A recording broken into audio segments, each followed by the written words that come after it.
What is going on? And welcome to Take on the World with Iceman. and Mike D, the Iceman. That was it. How's the Iceman doing? Hot, melting. It's so hot here. It's so hot. Well, though we have been having some pretty awesome storms at night, and I bet we'll get another one tonight. Yeah.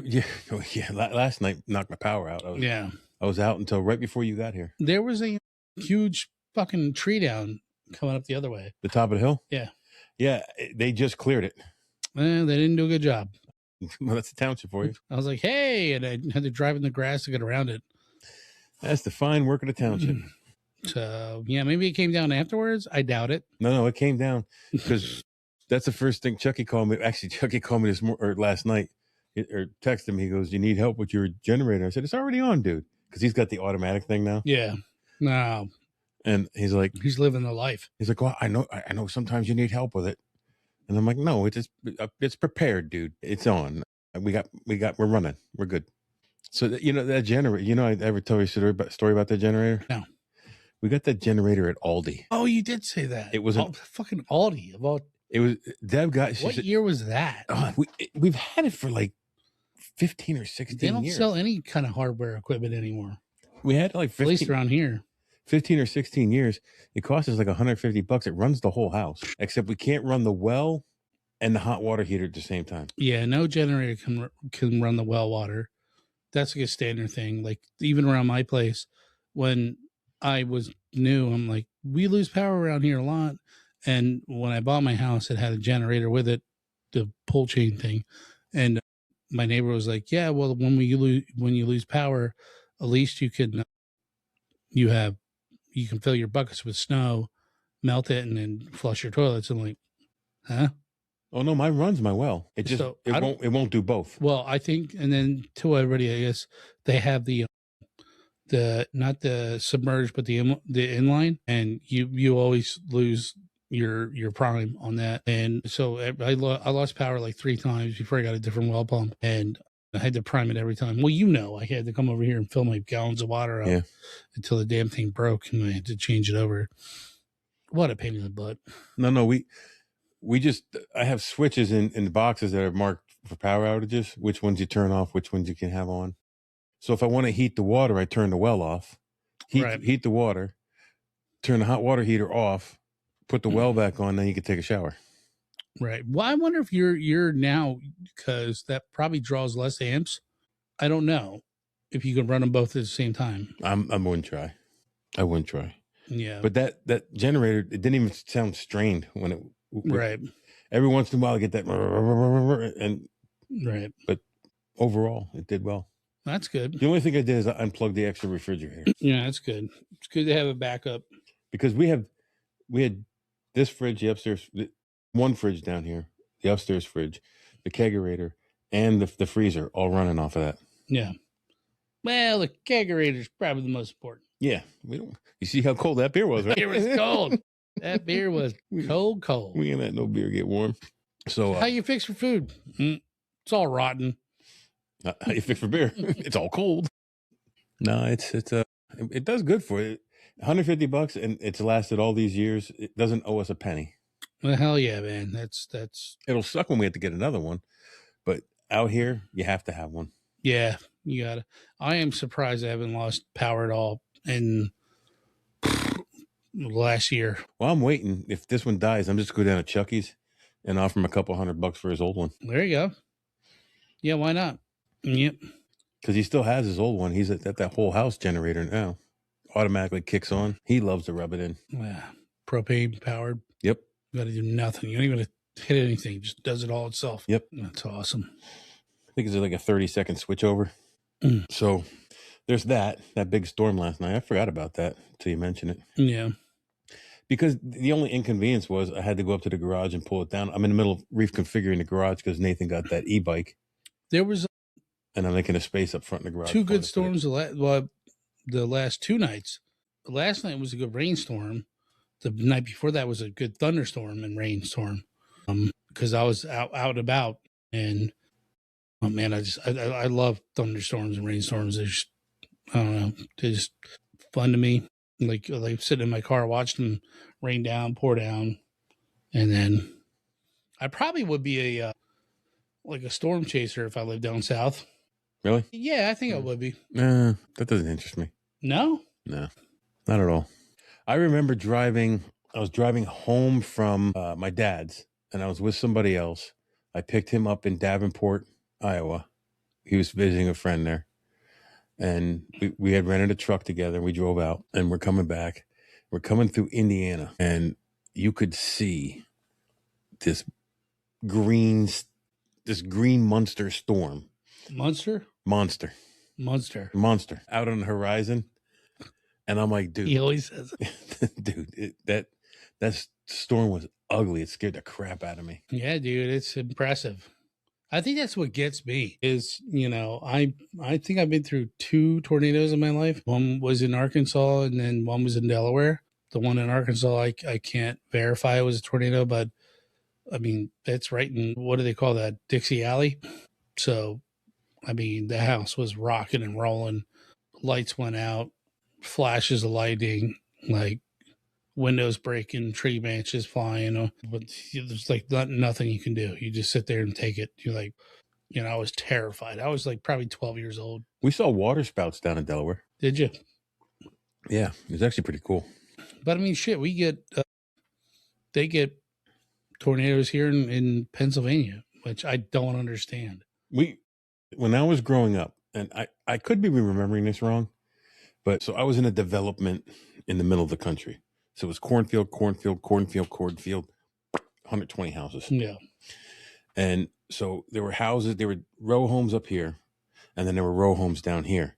So our backyard kissed their backyard, but they were below us. So our backyard went on a slant, then there was a little hump, and then there was a hill, and then flat, and that was their backyard. So between the two, we used to always go down between the two. We called it Dead Man's Alley because there was a tree that hung low. When you go down on your bike, you had to duck or knock you off your bike. I was off my mic like you did. And I remember coming up Dead Man's Alley with my bike back to my back door.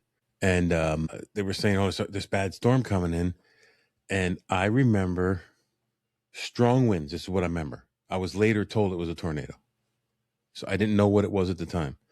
And the strong winds were coming up, and it was ripping remember those cheap-ass metal sheds? Yeah. It was ripping all these metal sheds up, coming right up that alley, right behind me. And I got up to my back door, I got in, and the neighbor's metal shed, just as I closed the door, got shredded. And the next, like, I don't know, an hour later, it's sunny and beautiful, and everybody's walking around looking at everything, and there's trees down and power lines down. Why are your pants gone? Like, what? I don't remember how old I was. It wasn't my fault. And I remember them saying it was a little tornado. And I'm like, what? Slash your uncle. Slash your uncle. So that's my experience with that. Now, I don't know if it actually was. I'm sure it was. I mean, dude, like there was one when we went through, I drove through it after the aftermath. We were, I was in school. I forget where the hell we were going, but we took a bus ride through like somewhere in Berks County, and like there was like a bunch of farm homes that were like where you could see where the tornado like ripped them all up. I'm like, how? Like it's so mountainous, like it's so hilly here. You had that big one go through Berks County because I took my guys out and we did work cleaning it up. That was probably the one. It went down through Leesport all the way down to where Exide is down in Topton, and it like everything in between, there was just a straight line of carnage. Yep. I remember, I think we were going down towards Kutztown, whatever that. Yeah. 222. Yeah. Right. Topton's right before Kutztown. Yeah. Yep. That was it. Yeah. And I was just like amazed, like, and even Delaware, I'm like. So I took the work crew over to Leesport behind the post office where the tank is. And we were cutting up huge trees that had been torn up and thrown around. That's crazy, but I mean, just the power that Mother Earth can throw at you is scary. In fact, that's the only time I ever had 2 guys almost go at it on my crew fighting. I put a kibosh to it real quick. Did you? What'd you do? Moving on. 10-4. There was no fight. Hey, that's all that matters. You gotta quell the disturbance. I quell the disturbance in the force very quickly. Would that wound up in a black eye or two? No, I would never strike anybody You hit him with a sack of Valencia oranges, doesn't leave a mark. or a phone book. Nobody knows what a phone book is anymore. So Right. Phone book. What's that? phone book with the Well, that's like with the yellow pages. it's like a maneless lion. Yes. So we're back.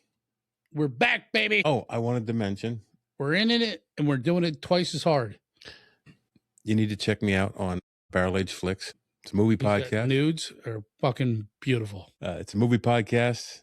Well, they're going on their summer hiatus, but they will still be releasing episodes because they have some in the bag.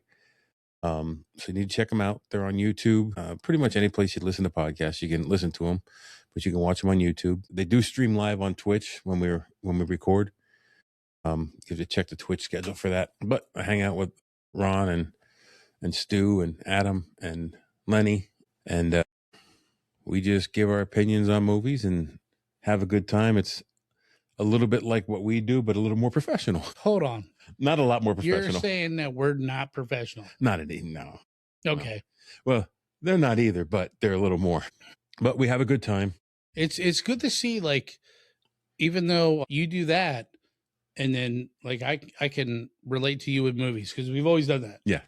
And it's like a common, it's something that brings us all together. A good movie. Well, that's why I'm glad that Ron from Barrel Age Flicks is going to join us here in studio, because I've gone down and sat with them. These guys are from Virginia. I go down to sit with them every once in a while. The next movie that is mine to present is part of the foreign series.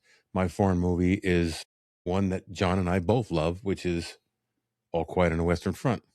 Yes. And it's actually the remake. If anybody has listened to me ever, either on this podcast or any other podcast I've been on, I'm sure I have mentioned I despise remakes. But this is one that I think that this is worthy. The music is what makes this one better. Yeah. It's just I fucked that all up. But just the music gives you a chill and gives you suspense in this movie. And that's what I love about it. So that is my movie to present to Barrel Age Flicks.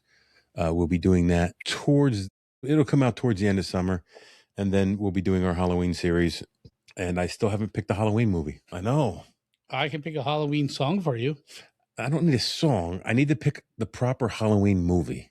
I know, but you need something to lead up into your. But Halloween movies are Misfits Halloween. Are my genre. The Misfits Halloween song. We can't open with that because it's copyrighted. Not bad. All right. So do you know we got a copyright? Two of our episodes, I use Barrel Age Flicks promo on it. And they use a classical music. You got a strike on that? No, we are banned in like Ethiopia, Kenya. All our listeners in Kenya can't listen to us. God damn it. We're fucked. Singapore, like all of our foreign listeners are banned from hearing those two episodes. Why would they do that? Honestly, I don't know. I got so many complaint emails. Why would they ban you because you used a copyrighted song? Written in Japanese, Chinese, Kenyan. I couldn't understand them anyway. But I'm sure they were complaining that we weren't on. And let me throw you $1 so you keep us online. You know what?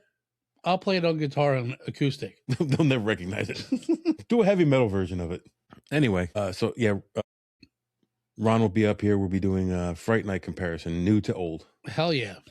That's awesome. I know which one wins for me. I know which one wins for me. Oh, you're going to disappoint me, aren't you? No. So we're going to do it. We're going to do that one in my style, but we're going to add their style to it. So they give pint reviews at the end. So it's up to 5 pints. Is this a pint? This is a pint. Fuck. So it's up to 5 pints. And you have to do 5 pints for enjoyment and 5 pints for critical. Wait, all right. I'm confused. So critical is how the movie was made. The acting. No, I got that. But how do you, you have to tell me later. Well, 2.5 is average. Is there a Malort involved with any of There this? may be. Shit. But I get my shit on gear. I'm running out of Malort. I might have to get another bottle. You're definitely going to have to get another bottle. So you should have the redemption Malort shot. I doubled you.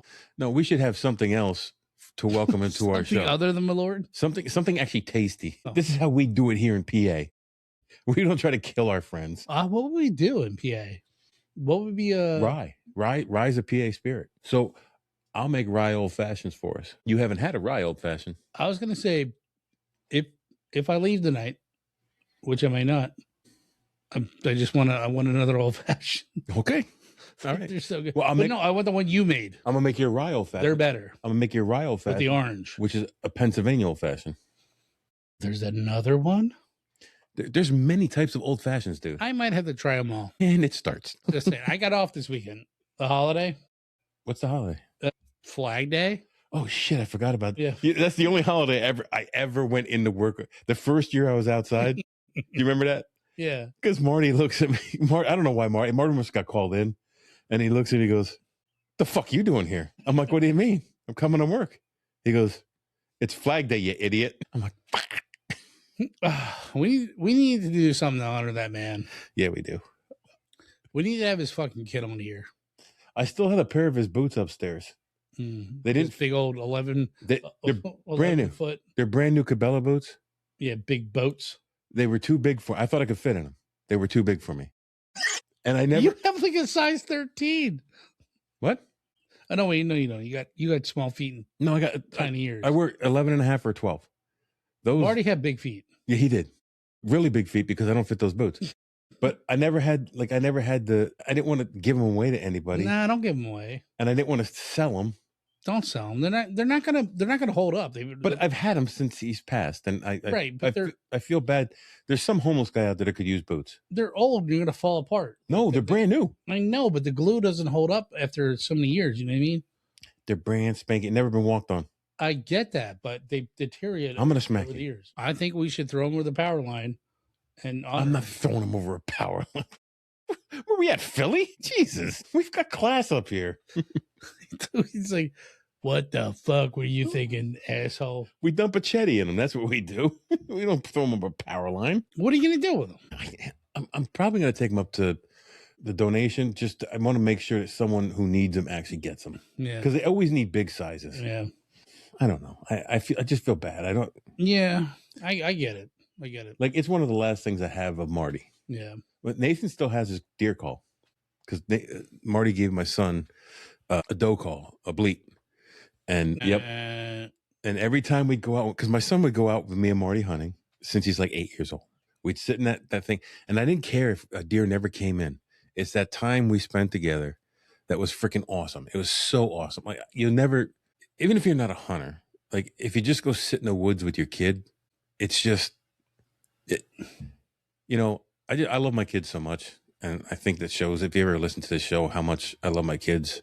It's evident. Both of my kids have been on my show with me. And I love that. I love that I got to spend that time with them. But when the three of us were out there, it was like neither me or Marty cared if a deer came in.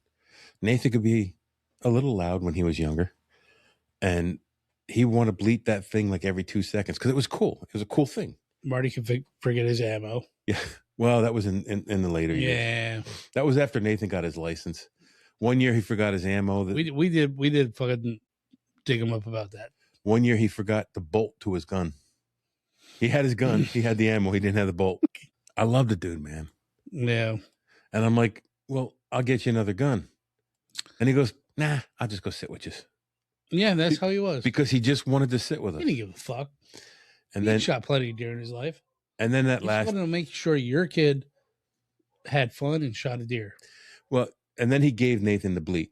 So Nathan still has it. Yeah. But that last year he came out. Cocksucker. It was. So wait, what is this? It was, the last year was very hard because we had to help him up into the stand. Yeah. I wouldn't let him have his gun. I wouldn't give it to him. Yeah, I remember you said that. Because it was. Jesus Christ, he would have shot your ass. Like, what'd you say to me? No, it wasn't. He wasn't like that with me. No, he got belligerent with me. He never got that belligerent with me, except that day when I was helping him with that hot water heater. Because he was turning stuff, and I'm like, Marty, what are you doing? That was, yeah. I was involved with that, and I asked you to take over. Yeah. So, in full disclosure, our friend who we're talking about ended up with Alzheimer's. He retired, and a year later, he was gone. Yeah. So he had Alzheimer's, and he was a hell of a mechanic. It was so hard to watch because when it came to HVAC stuff and plumbing, the dude knew his shit. All the plumbing in this house, all of it. Yeah. He didn't do it. Everything I learned from him. He showed me at work how to do it. I came back and did it. When the inspector came in this house to inspect my plumbing, he said to me, I've seen master plumbers do sloppier work than this. It was good. He goes, good. He goes, I'm amazed at the work you've done here. He definitely knew what he's doing, but towards the end, you had to watch him. Yeah. It was start turning things like you said. Yeah. And I didn't know nothing about gas hot water heaters. Like, what do I know about it? I remember sitting there, the down what you were saying, and I was like, hey, I mean, Marty, what valid? What did you just turn? And he's like, and I was like, crap. And then I had to go back and look at everything, and it was hard. It was hard to watch that decline because I had already watched it with my grandmother. Yeah. And it was rough. I love that dude. I love his wife. I love his son. It was, and for me too, I don't even know if we should talk about this on here, but maybe this might be a private fucking thing. I don't know, but going through. No, I think awareness is a huge thing with Alzheimer's and it is. It was like and dementia. Right after he retired, and you think he's going to have a good life. I'm not saying he didn't have a good life, but he's going to retire and this was his time. Go on vacation. Yeah. And but it was not that, man. It was like, I lived close to him, and I would come over routinely to help him because he slid out of his chair or whatever. And it's just, dementia sucks, dude. Dementia should be eradicated. It's the worst, like, thing to see a buddy of yours. Yeah. Somebody who's like, or a family member, whatever. Family member who's really close that, trapped inside themselves. Trapped inside themselves. So I don't want to be depressing, so let's move on. Let's move it. I love you, Marty. Marty, we're here for you, buddy. We love you. So actually, Deb and Nathan had breakfast with Eileen not too long ago. Oh, good. Yeah. Did they? Yeah. Okay. So our topic today is, do you want to give a little opening hook there, buddy? Yeah. Where do we leave off? At the beginning. The cold open? Yeah, at the start with a wink. What? I'm Ice Johnny. Welcome to the pod. God, that's not what it says. No, not at all. Welcome to the coldest place in Pennsylvania, where the ice forms in the summer and melts in the winter. And yes, it's not a fridge. It's a 40-foot hole in the hillside. Pause for a chuckle. I hate this shit. Chuck. You do. So I'm not reading a fucking script. That's not me. Anyway. You just tell me what you want me to read. We're going to start talking about. We're talking about, was it Coudersport? Coudersport Ice Mine. Yeah, the ice mine. Or in Pennsylvania, as we know it, is the ice hole. Love Cave? Ice Cave. Your cursor was... It's Pennsylvania's summer ice cave. This place is so unique, and you could visit it. It's in Potter County. Potter? Oh, that's way up north. Yeah. That's almost on the New York, western New York border. So this place has ice in this, they call it a cave. I think it was the start of a mine. I'm not sure. It has ice in it all summer, from spring through fall. And then all winter, there's no ice. Like it makes no sense. Yeah, that's weird, man. How does that... Is there some kind of underground convection going on? Or it's what? Something like that. We're going to get to it, Johnny. Jump ahead. Thank you. Yes. Never disappoint. So it was discovered in, guess when? 1894. Oh. Staying with the 1800 theme, buddy. Yes, sir. A group of prospectors were digging for silver. Oh, we're some prospectors. They're looking for a cave that has some coal coming out of it. So old Johnny Dodd was walking around with his divining rods. I lost my pots and pans in this old cave with my dowsing rods. It was a 90-degree day, and he found something, and he started digging. My dowsing rods started circling each other. And he started digging, and he hit ice. Instead of finding ore, he hit ice. And we didn't hit ore.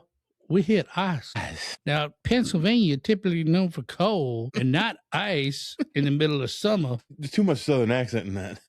You need to get some more I'm like Shelby Foote. You need some more Schuylkill County in that. And then the sergeant told us there was a bird overhead that said, "Who the who?" Howdy ho. And I said, "Who there making that noise?" He says, "Sergeant, that ain't me. That's some private making that sound. Not a who, not an owl." Totally made up shit. So yeah, he was using divining rods. Found a spot of dig, starts digging. Wait, divining rods? Yeah. No, dowsing rods. It says divining rods right there. I've always known them as dowsing rods. Okay, and I've always known them as divining rods. Who's more divine, you or me? Me, of course. I do declare. Well, you be divine and then I'll douse you. Jesus Christ. How do you make everything so gay? How do you do that? I don't know. Just what I do. Okay, to clarify, this is not the classic snow cave like Crystal Cave. Snow cave. Yeah. A show cave. Like, if anybody's heard of Crystal Cave, you can walk in it. There's I've still never been there. Stalagmites everywhere. I've been to caves in Arkansas. Beautiful. Arkansas? Yes. And I would assume it's the same. Fucking you should go there. That's all I got to say about that. When I was young, I went to Crystal Cave. I couldn't go there now because my claustrophobia would kill me. The cave is about 40 feet deep, 8 feet wide, and 10 feet long. That's not for me. Not for me. Not for you. Not for my Longfoot feather friend. It's clear, sparkling icicles, 1 to 3 foot thick and up to 25 feet long, hanging like frozen lighting in the tight, dark shaft. That's what it says. Ice forms in April and May and grows through the summer, melts in fall and winter. How? In some years, hotter weather actually produces more ice. So it's produced by a thermal chimney effect, just exactly what you said. A thermal chimbley? Chimbley effect. That's the Schuylkill County pronunciation of chimney is chimbley. Oh, that chimbley effect. I Yeah. get it now. Oh, now I understand. Cold winter air sinks into the rock and crevices and pushes out warm air. From spring to fall, the cold air meets the underground water, forms ice. From fall to spring, the warm air escapes and melts it. Sounds pretty straightforward. Doesn't make no sense to me.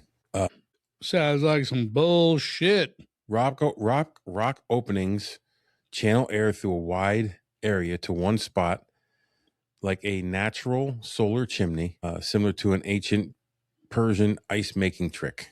What? The Persians made ice, and that's how they did it. Okay. And everybody thought it was magic. It's not magic. It was a scientific thing. I don't know. It was open to the public for decades, closed in 1990, and a restoration began in 2013 and reopened in 2014. If you want to visit this fine place, it is 176 Ice Mine Road, Sweden Township, Potter County, East Coutersport. The season is Memorial Day weekend through Labor Day weekend, Wednesday to Sunday, 10 to 6 p.m. Closed Monday and Tuesday. $5 for adult, $2.50 for children. They are not a sponsor. I'm just saying this because I think it's the coolest thing in the world to see ice in a cave during the summer. So, I wanted to know, are there other spots in Pennsylvania that have ice caves? And there actually are. There's Tough Creek Ice Mine. It's a short, cold opening in a hillside. Now, it's less dramatic than Cloud Report. It does not have the whole summer-winter thing going on. It does form ice, but it usually melts in the summer. So it's not the same thing. It was also found, it was likely a prospect mine for early miners in the 1790s. But other than that, the air inside is 20 degrees cooler than the surrounding air. So if visitors report 80 degrees outside, it's 60 inside. Well, that's like my basement. Ice. Yeah, it was like an air conditioner coming down here today. Yeah. Ice forms from fall through May, then melts after May. So that one's not as spectacular as the other one.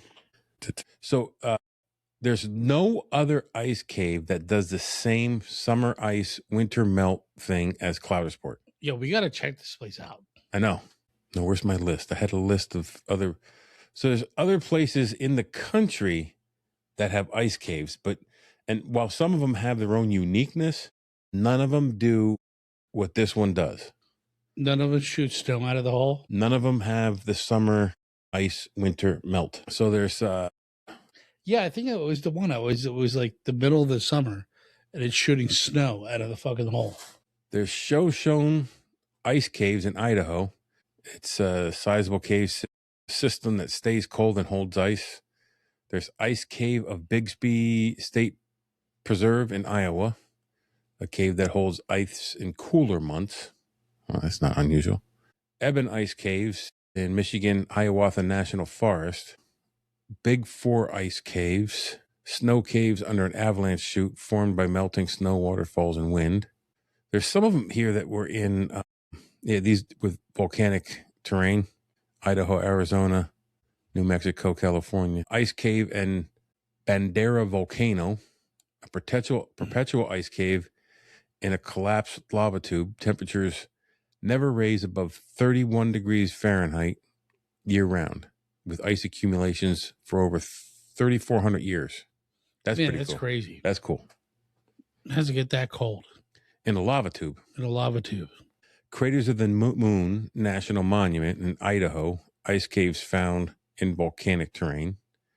Sunset Crater National Monument, ice caves in volcanic setting. El Malapais National Monument, New Mexico, ice caves, lava cave terrain. Lava Beds National Monument, California, ice caves and volcanic lava tube formations, but none of them do the same thing.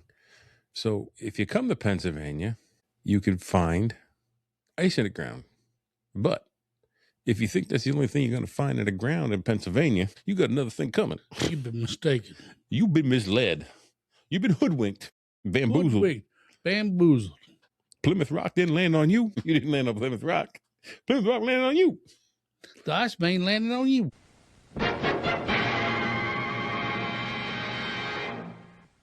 And we're back. So we were talking about ice holes. If you come to Pennsylvania, if you think the only thing you're going to find underneath the surface of the ground is ice, you got another thing coming. You're wrong. Wrong again.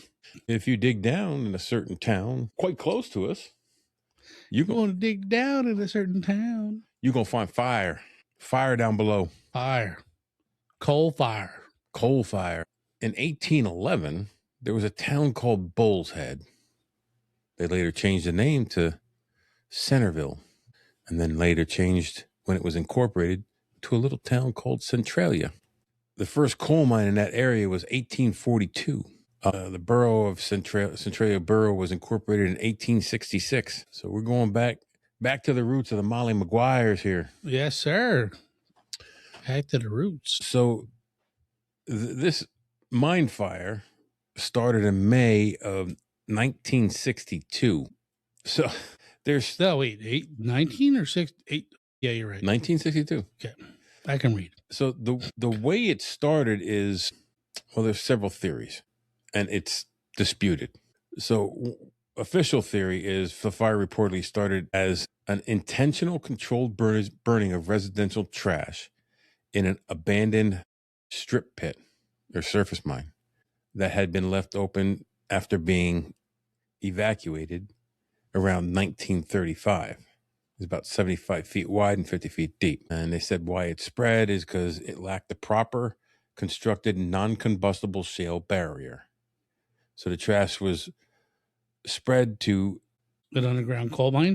burnable refuse, like drop-offs. So there was like coal there was coal dust, there was broken timbers, there was all kinds of stuff that was laying on. They just burned the trash on top of it. Wood. And then it seeped into a nearby mine, working its way underground. There's an alternative theory, which is a popular story, not proven. Some accounts say firefighters cleaned up the town landfill ahead of Memorial Day parade and lit the trash and left it, and the fire seeped down into a hole leading to an underground coal mine, igniting a coal seam. Either way, doesn't matter. It was set by us. That thing's on fire. Legit. So now, that's 1962. They didn't realize that this was burning until 1981. Are you serious? So residents started Serious, Clark? I'm serious, Clark. Residents started to notice that snow was melting on sidewalks in the winter and could smell methane on certain days. The fire produced sulfurous flames and carbon monoxide that seeped into homes. Ground danger. The fire weakened the ground and it started creating sinkholes. In 1981, an 80-foot sinkhole nearly swallowed a 12-year-old boy in a neighbor's yard. And I'm assuming this is when they realized, holy shit, we got a problem. He was pulled out by his cousin. They started dumping wet sand into the holes that they drilled in the surface to choke off the air supply. They also tried pumping air into tunnels to alter the combustion. And none of these things put the fire out. It had been burning for almost 20 years. Yeah, almost 20 years. The rate of advance of this fire, well, it reaches down about 300 feet. It covers 6 square miles. That's more than 7 times the size of Disneyland. Disneyland references? Yeah. You ever been to Disneyland? No. You ever been to Disney World? No. Oh, you just hate mice. That's more than 800 million times the size of this podcast basement. Yes, the cave. We call More it or less. It's the cave. It advances about 75 feet per year along 4 separate branches. And they said at its current rate, the fire could continue burning for another 250 years. Jesus Christ. Centralia had about 1,500 residents before the fire became a crisis. In the 80s, the town was mostly abandoned. By 2012, only 10% of the people remained. The U.S. Postal Service revoked its zip code and stopped delivering mail there. I wonder what its zip code was. 462 to fuck? I don't know. 462 to fuck. We need a sign back here that says that. 462 to fuck. In 1992, the state government condemned the entire city. And most everybody left. But today, there's still a dozen or so people who still live there. Still to this day. The fire is too deep to control or extinguish. There is still an active fire company, but it's staffed by volunteers from neighboring towns. Yeah, I remember when you could still drive through there. Yeah, now that's blocked off. You can't. Yeah, then they blocked the town off. And you could still go through 61 and then like get into the town, but now the whole thing's blocked off. Yeah, I remember driving through there all the time. That was crazy. When I was younger. Yeah. Underground coal fires are a common thing worldwide, especially in India and China. But this is fucking America where we don't do shit half-assed like they do. Apparently, we did. So there are an estimated thousands of burning undermined coal fires globally, compared to the 1,500 active volcanoes. They made a documentary on this. It's called Centralia, Pennsylvania's Lost Town. It premiered in Pottsville on May 6th, 2017. Shit. So, ice and fire in the soil of Pennsylvania. I suggest you go try and visit both. Well, you can't. You're not even supposed. Like, they have warning signs, government do not enter signs going into Centralia now. So you're not supposed to go there. But I see. Is it illegal to go there? I think it is, but if you look at the overhead, I'm gonna see if I find an overhead picture of this road going in. It's a graffiti highway now, and they have mounds of dirt laid on there, and just you see dirt bikes. You can't go drive through it. Yeah, so you can't drive through, but the people with dirt bikes go over it. Yeah. So that's Pennsylvania's ice holes and ground fires. So we took on the ice hole of Pennsylvania. Man, we really got a little bit of everything here. That's why I love Pennsylvania, bro. Pennsylvania used to be a very strong Second Amendment state, and it's slowly weakening.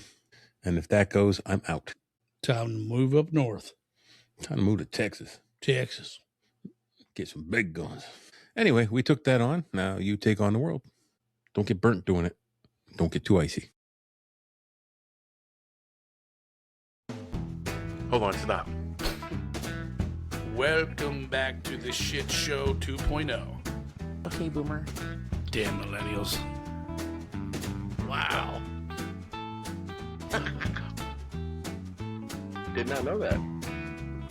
Even flirters who are obviously mentally ill. You want to be my wife? Oh, this is going to go downhill real quick.